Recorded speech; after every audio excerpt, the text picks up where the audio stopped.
Welcome to What's Going On, the weekly podcast and videocast of First United Methodist Church in Yankton, South Dakota. Hi, and welcome to this week's episode of What's Going On. I'm Pastor Katie here at First United Methodist, and I'm so glad you've joined us for this episode. Today, I have a special guest with me, someone who's certainly not a stranger to our podcast, Tiffany Beste. Thanks for having me. Yeah, it's good to be back. I think every time we have you on the podcast, you have a different job description, a different title, and today is no exception. One of the things I'm really excited about is actually, again, I got to do it last week with the director of Habitat for Humanity, but it's super fun to do these in person. Yes, I would agree. I've been doing a lot of these over Zoom, so when you saw the split screen, we weren't even in the same building. And so it's really fun just to actually get to sit down with somebody for a change. And part of the reason that Tiffany is in the building is because she works here at the church full-time now. So that's super exciting. Yeah, it is. Yeah, and that started June 1st. Yep. So we're about a week into it, and she's still here, so that's a good sign. And one of the topics of discussion is, what is your actual job title? Because the truth is we've kind of created a position around Tiffany's skill set and the needs of the church. And so when I came, you were the children's coordinator. Children's ministry coordinator. Yep. Which meant that she coordinated everything from pre-K through 5th, basically. Yeah. So 605, Sunday school, VBS. Children's Christmas program, basically was it. Yep. And you're still doing all of that? Yep, still doing that. In January, she took on her second role, which was the youth ministry coordinator. Yep. And that includes everybody from 6th grade through seniors. Including youth group and, well, that's the main one right now. Yep. Youth helping group with Wednesday camp nights. And whatever the youth group are helping to put on for the children, basically, whenever we've got the children's activities. So that has been going since January, and then June 1st, you took on the third part of your title, which is Technology Coordinator. Yes. And we thought Children and Youth and Technology Coordinator was maybe a bit of a mouthful, although I don't think we shortened it very well, but we're calling her the Discipleship Coordinator and Discipleship and Technology Coordinator. So if you have a better idea, send it in. Submit it. Yeah, and we'll go through them. But basically, with that in mind, you're still over anybody under the age of 18, basically. Yeah. And then the technology side of things, and that's the new role that we realized we needed. Yeah. If I could have had someone in this role a year ago, 9 months ago, right. That would have been wonderful. But and that includes, a lot of the new technology that we're using as we live stream our services. We have new programs that we're using for what goes on the screen, and then kind of our planning behind the scenes. It's social media. Right. You're learning the soundboard. Yep. Learning a lot about the soundboard. Yep. And learning all of the equipment side of things, that's a big undertaking. Right. But I think it's good. I think that it was good for you to come in with what you wanted to be using and had that opportunity to kind of figure that out. And now hopefully I'll step in and kind of take over some of those things from you. Yeah, so we did change up some things this fall just to kind of update and get us kind of where we wanted to be with our live streaming in particular. But, along the way, we just saw more things that we could do. I think at any given point, there's always ways that we can continue to improve. One of the things that I think you and I both realized was the need for Wi-Fi throughout the building. We still have that as a need. Yes. Yeah, so that's a great need in the church. I was in church Sunday morning trying to connect to our Wi-Fi and wasn't happening. So we're going to look into that. Right. So that'll be one of the things that will be on her project list. But Tiffany's going to be kind of the one that is overseeing a lot of that and making sure and advocating for those things that we need. And so, if you are someone who's on a team in the church or have some ideas, Tiffany's going to be the one to visit with and I think it's just going to be so helpful for you to be that point person that has the knowledge of, because right now everyone has little bits and pieces of knowledge, and we're so grateful for all the people that have stepped in and done the work that they've done. But our goal is to kind of see what it is that we all have as our resources, and to move toward a goal that's going to serve the church the best. And so having someone who's in charge of that is not me, is bonus. Really good. Yeah. Well, and Katie's right. There are a bunch of people in this church that know well more than I do about many different components within the church right now. So my goal over the next few months, or however long it takes, is to just gain some of that knowledge from them. Not necessarily to be the person that knows everything about everything, but kind of just overseeing the many different areas of technology that go on within the church. Because, like she said, there's everywhere from our website to social media to the soundboard and to the Wi-Fi and to the internet. So a lot of different areas that all the people in the church that have some expertise in those areas will be great resources for me. Basically, it's going to be Tiffany's job to know who knows what and to have their number programmed in her readily available. Yes, exactly. Now, this has been quite the journey for us this year. Yeah. Tiffany and I have actually been in conversation pretty much since I've gotten here.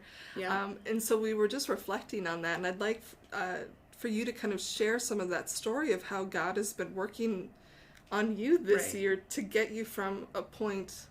I mean, you were working full-time at the school, doing this as a part-time job, to where you are now. It's interesting because I can actually go back prior to Katie coming, and I remember having a conversation probably January or February last year with my SPPR committee member, and kind of saying to her at that point, I don't know if I can do this anymore. It just, with the full-time job, and children's ministry grew in my years there when simply just the addition of 605. And 605 was a big deal, and we're hoping to get it back to where it was as a big deal previously, but it had really just become a lot. And I had talked to my SPPR committee member and said, either we need to find someone besides me or someone to help me with this. Like, it just wasn't a position that I was going to be able to do much longer by myself. And then, interestingly enough, COVID shut everything down. And honestly, for me, and I know I remember telling Katie this, I needed it. And I think a lot of people needed it. And it was just a really good time to kind of reflect on what was important and what wasn't important, and what I was going to need to do moving forward to keep the important pieces in my life and maybe start to eliminate things that my passion wasn't as great for anymore.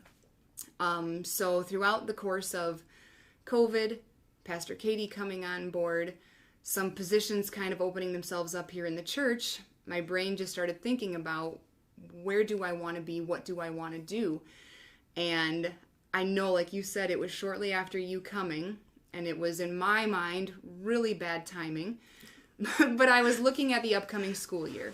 And I knew that was going to be a challenge in itself with everything that we were going to be dealing with that was COVID related, and kind of approached Katie along the lines that I had earlier. I wasn't sure how I was going to do the teaching and the children's ministry and keep everything balanced while still having time for my own family, and said, it's really too bad that it's August right now, because if it were earlier, maybe there would be some positions in the church that I could just take over and combine several areas to make it a full-time position. But gosh darn it, shoot, the school year's starting, and I'm certain you're not going to wait until June to fill these positions and these roles. And I don't know if it put a bug in your ear or thought in your heart or whatever it was, but the positions were open, and really no one was filling. I mean, we were looking for a tech coordinator.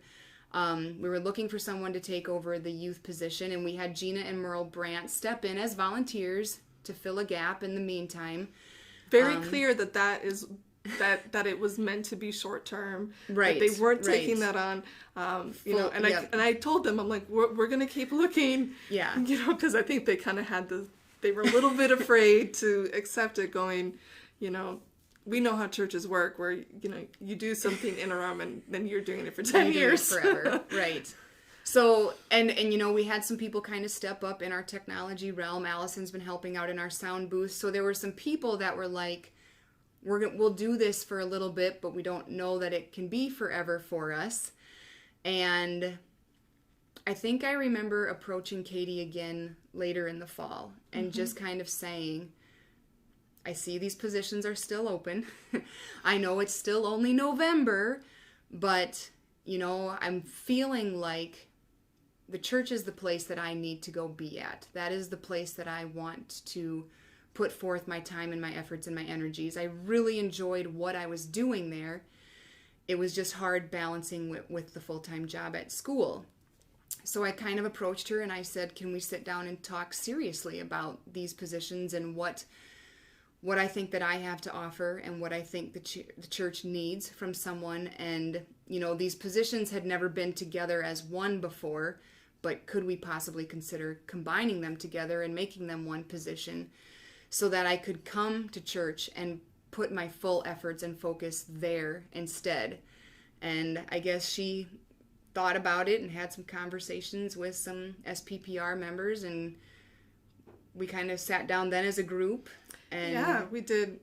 We had to do kind of a job description of what you thought that might look like, and then it's SPPRC is the group that hires within our church, and so even if I think something's a great idea, I can't just go out and hire people on my own. Although no, that's probably for the best. That's a lot of responsibility on one person. Leave it there. Yeah. Yep. But SPPRC, they saw the same things that I saw, which were really great opportunity for us, and to have someone who was so qualified, wanting to come and I mean, because we are really lucky. I mean, you are very educated. Yeah. You come with a wealth of experience and knowledge that we kind of felt like it would be dumb for us not to take this opportunity, because these sorts of things don't happen all the time. Right. And it really felt for us that God was making this possible. Yeah. Taking something that could have been a really hard thing. And in the fall, we were making do. Making do. Yeah, that's the best. Yeah. I mean, we did the best that we could. Yeah. We were really just trying to figure things out and keep things going.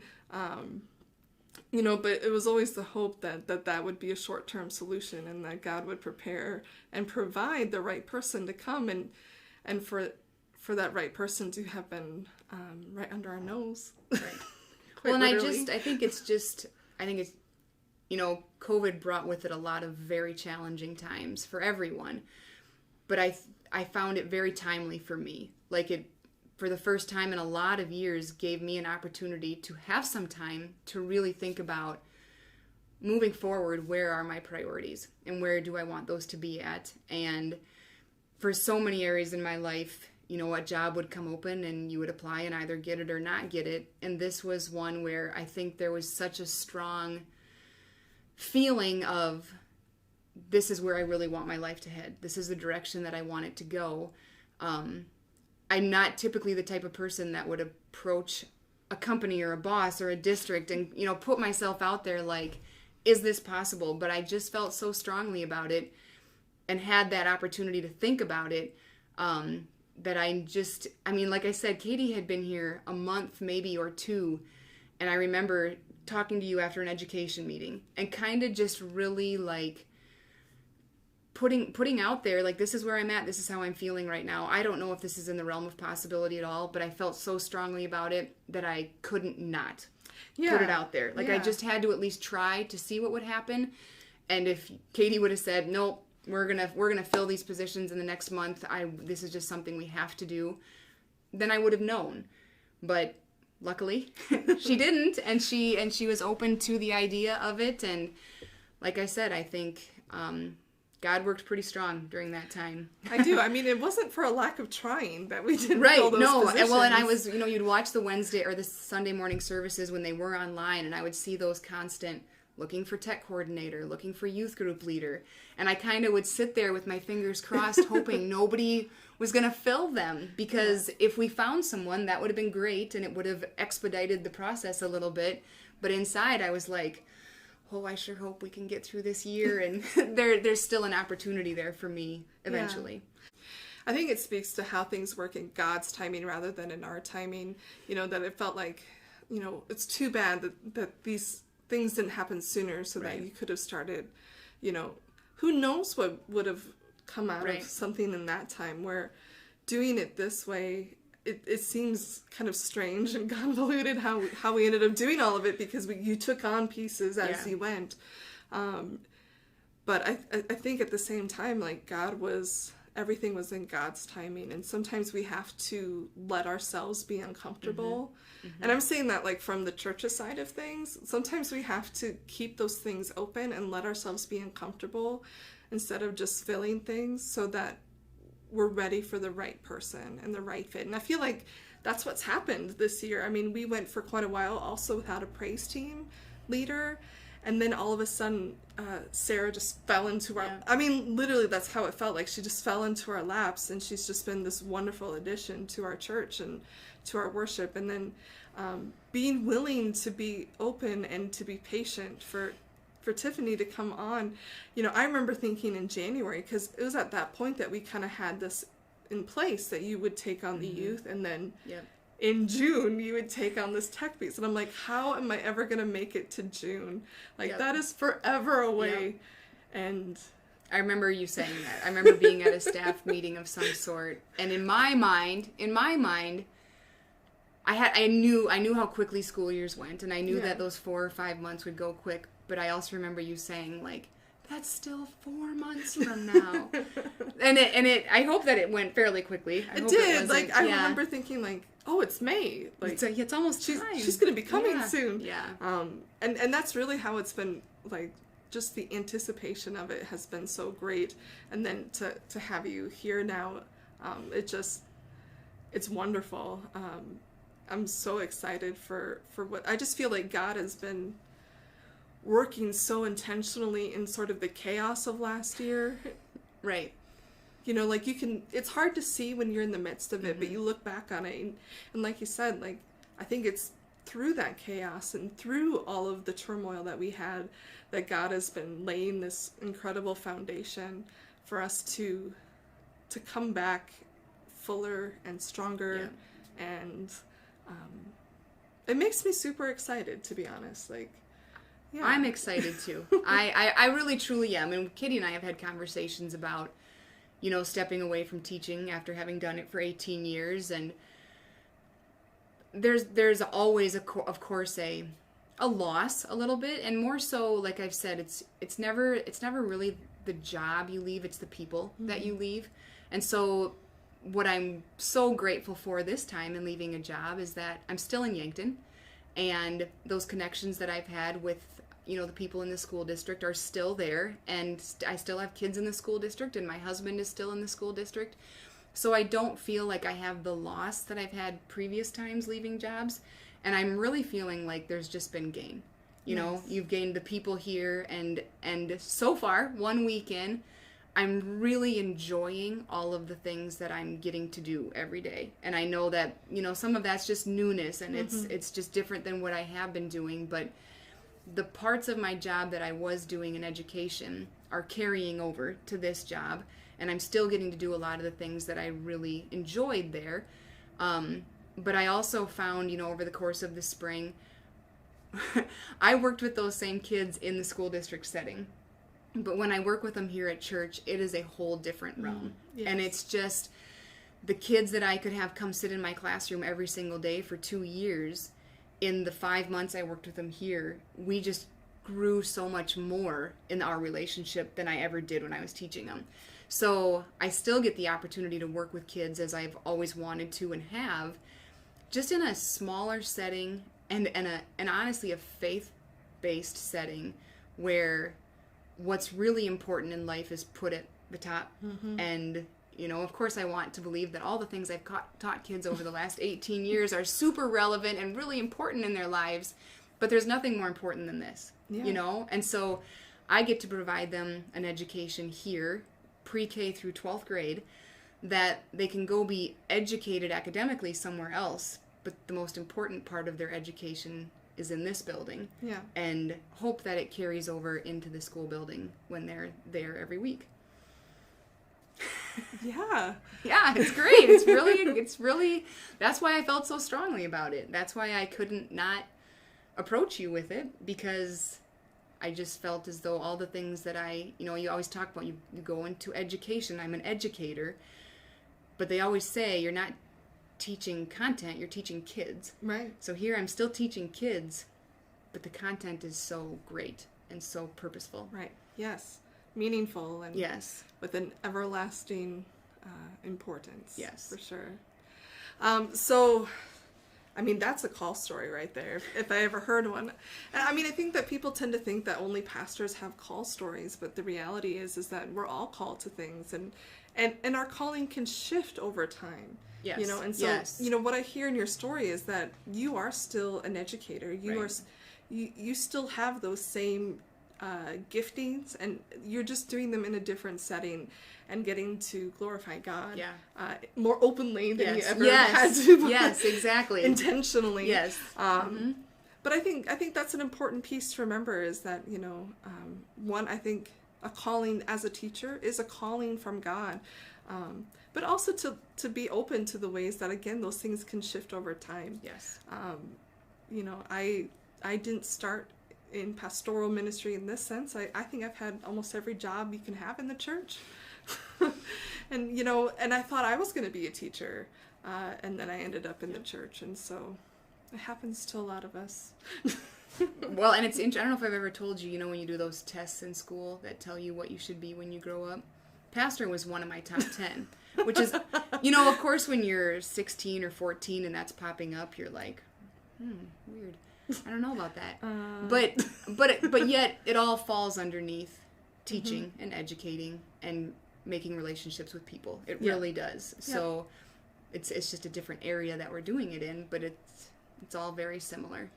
It is, and we found that the more that we've gone through this time together, there's been so much overlap and so much of your experience that you're bringing to the table that is just so helpful, because you know how to relate to kids, you know how to deal with planning and equipping and all of that. Like, you come to the table with all of that. You don't need to be trained in any of that, so. Makes my job easier. I like it. Oh, she still has she still has work to do. No fear on that. But yeah, well, I'm actually looking forward to having some of the technology pieces off my plate. Allows me to spend a little bit more time on some of the other pastoral duties that I haven't spent a lot of time on, because, you know, you only have so much capacity. And so having Tiffany here allows me to do a little bit more of kind of the pastor thing, since I'm now the only pastor on staff. So well, and it's definitely made me think recently, like back to when I was a kid and I had a pastor.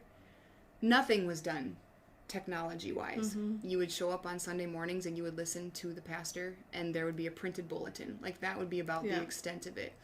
You know, and as we progressed over time, there were projectors and slideshows set up, you know, at times, but like, in this day and age, there are so many peripherals that go into getting your message and your sermon out there. And I'm starting to see what Katie has been doing. I mean, her focus should be on, you know, being a pastor. Like, that's what she should be focused on. But the past years, she's had to spend a lot of time on the things that come before the sermons and after the sermons that get the information out to the people that aren't in the sanctuary. Yeah. So hopefully I can take some of that load off of her and work to keep people as up to date as possible on the things that are going on in the church, which does entail technology. That's how information gets out right now. But hopefully she can start to focus her efforts where she is very talented in that area. Well, I mean, and this is a prime example of something that I used to do, like a weekly pastor update video. It'd be like a 3 or 4 minute video on Facebook Live when I in previous churches, but having a full format podcast was a new thing, and I'm still learning about it. Right. But it's been an interesting journey with all of these pieces, and again, you just kind of learn as you go. But it is amazing how quickly all of these things can kind of add up in your day. Where, you know, I think people wonder what I do as a pastor during the week. You know, like, is she just spending all of her time working on her sermons? And unfortunately, I don't spend probably near as much time on my sermons as I should be. Because, I mean, between visiting last weekend, Right. you know, like I had a funeral, so that adds in another service to do. Doing the podcast, planning Yep. for that, planning for the service. You know, we had confirmation. I've got a baptism this Right. week. Well, and you've talked about how the podcast is almost another sermon. I mean, so it's almost a secondary sermon getting written, and Well, no, I don't write the podcast. well, not I know that, but just the preparation for them. It is. Well, and the idea, you know, Yes. coming up, what are we going to do this week? Do I need to, am I going to interview somebody? Do I have to get that arranged? If it's not, then it is, what am I going to talk about? Right. So if you want to know the difference between me off the cuff and me having research, that's the difference between Sure. Sunday and the podcast. Yeah. Because Sunday, I have written it down. You know, I've planned it out. And the podcast is literally just me talking to you, and with maybe some minor editing. Right. Yeah. But I never know what I'm going to say, which is a little bit dangerous. But you know, I hope that the podcast, which, I mean, we're coming up on a year almost of these podcasts, almost 50 episodes. And I hope that they've been helpful for people, that one, you feel like you've gotten to know me a little bit better as your pastor, and also getting to know a little bit more about what's going on in the church, in our community, in our mission projects, and all of that. So hopefully that's been good. So speaking of kind of talking about what's going on, and you have a lot of things that you are ramping up for and need Yes. people for. Yes. Yes. So I'm trying to chunk it out a little bit, but so we're still, just to put it out there, we're still looking for a nursery attendant. Yes, And- it's a paid position, Yes. actually, and so if you are interested, you need to be above the age of 16 or above. You'll have to have a background check and do some safe sanctuary training, but we are looking to hire a paid position. In the meantime, if you are willing to help, at least maybe part-time, like one Sunday a month or something, you would still need to have the background check and some training if you've never done it before, but it's really important to us that we can offer this to families with young children. I'm one of them that we really love having the nursery, and so put it out there for your people, for if you have college students that are going to be in the area throughout the school year. What a great part-time job. I mean, you can get pretty decent little paycheck for Right. working Sunday mornings. Right. Yes, and I think that that's what we need. I mean, it's Sunday mornings, 8:45 to 11:45 would be the ideal time frame. But so, and I think that's probably our number one need right now, just because we do still have 2 services on Sunday mornings going on.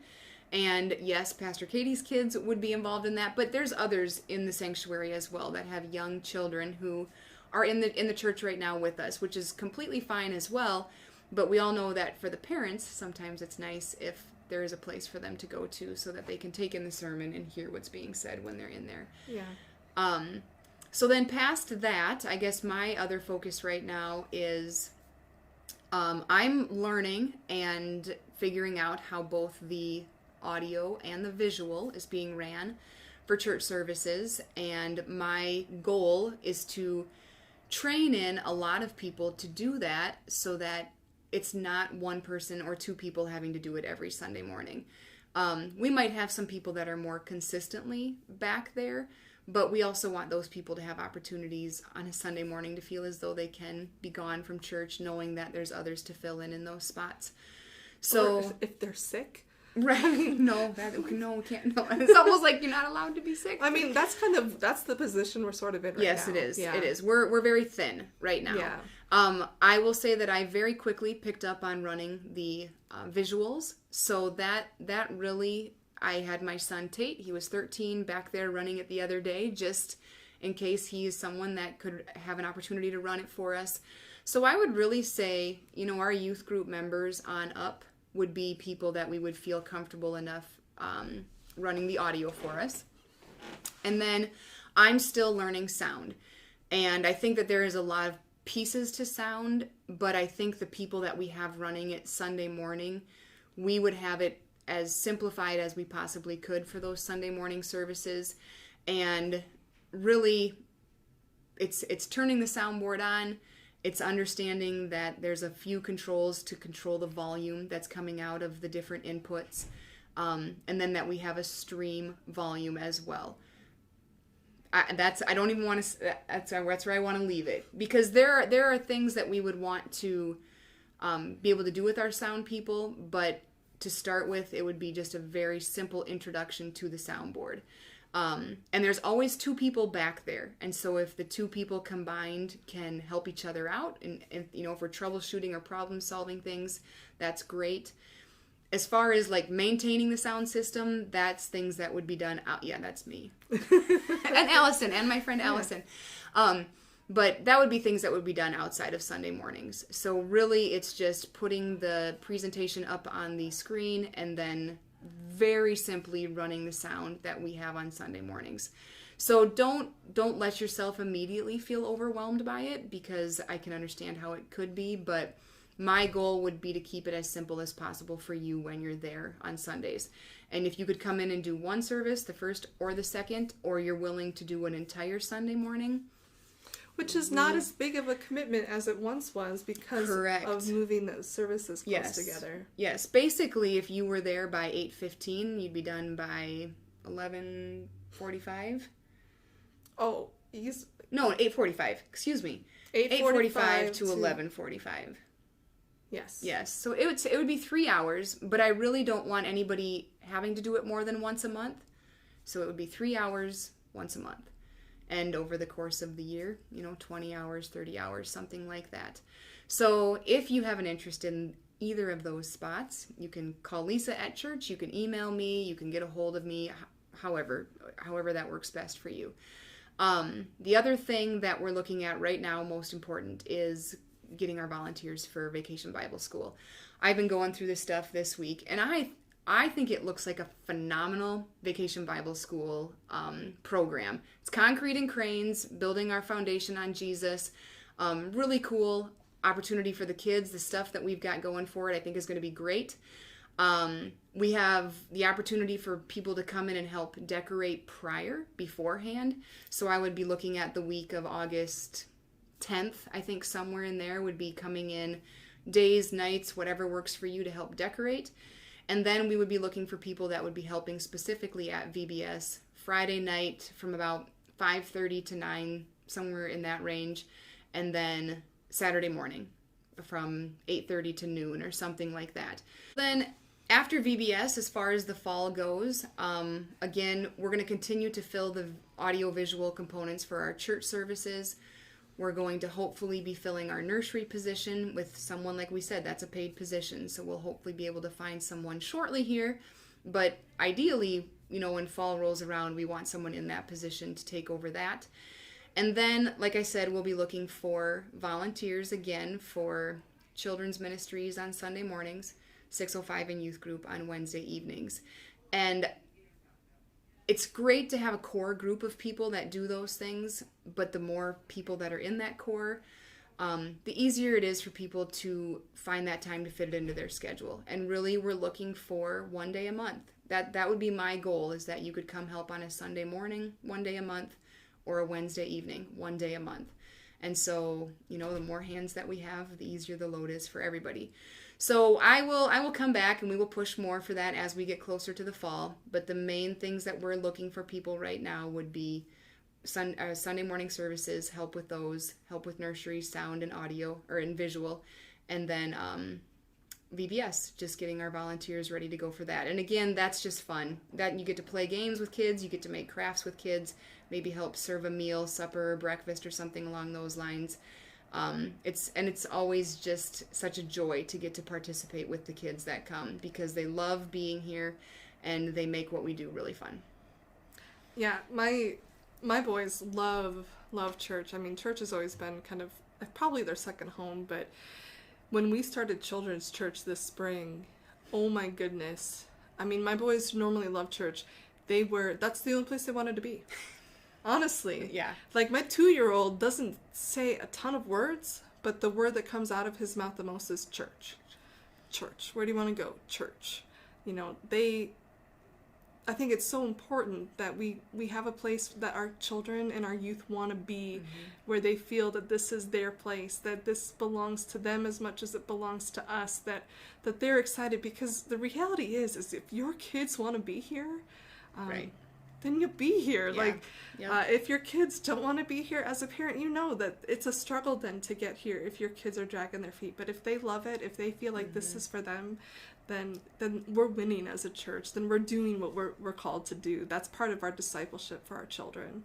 And I would say that Tiffany has been doing that. And I can see that as a parent. I've seen the effects on my own children.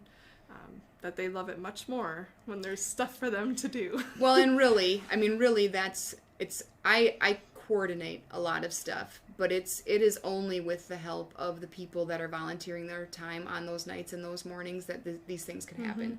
And really, we have great volunteers that help with that, but you can't always count on the ones that have always been here. You take Gina and Merle, for example. Yeah. They were willing to step in and help with youth, but she said the other night at youth group, they'd been doing this for 30 years.